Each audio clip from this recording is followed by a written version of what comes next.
नमस्कार, हम रंजना झा अहाँ सबके एकटा भोला बाबा के गीत सुनाबै छी।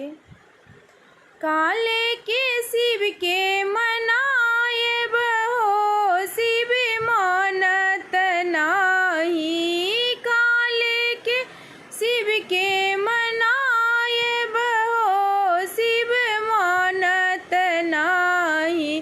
पूरी रसगुल्ला शिव के मनहु न भावे, पूरी रसगुल्ला शिव के मनहु न भावे। भांग के गोला कहाँ पाएब हो, शिव मानत नाही। भांग के गोला कहाँ पाएब हो, शिव मानत नाही।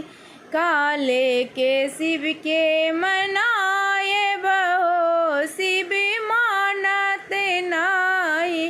काले के शिव के मनाएब हो, शिव मानत नाही। गाड़ी स्कूटर शिव के मनहु न भावे, गाड़ी स्कूटर शिव के मनहु न भावे। बस हा बैल कहाँ पाएब हो, शिव मानत नाही। बस हा बैल कहाँ पाएब हो, शिव मानत नाही।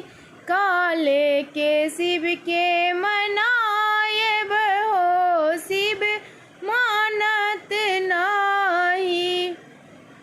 तो सके तकिया शिव के मनहु न भावे, तो सके तकिया शिव के मनहु न भावे। मृग के छाला कहाँ पाएब हो, शिव मानत नाही। मृग के छाला कहाँ पाएब हो, शिव मानत नाही। स्पीकर लाउड स्पीकर शिव के मनहु न भावे, स्पीकर लाउड स्पीकर शिव के मनहु न भावे। शंख डमरू कहाँ पाएब हो, शिव मानत नाही। शंख डमरू कहाँ पाएब हो, शिव मानत नाही। काले के शिव के मनाएब हो, शिव मानत नाही। क्रीम पाउडर शिव के मनहु न भावे, क्रीम पाउडर शिव के मनहु न भावे।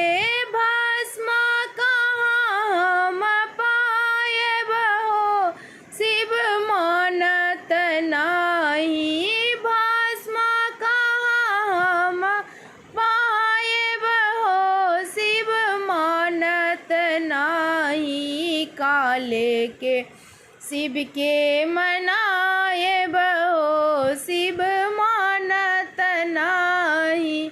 सोना और चांदी शिव के मनहु न भावे, सोना और चांदी शिव के मनहु न भावे।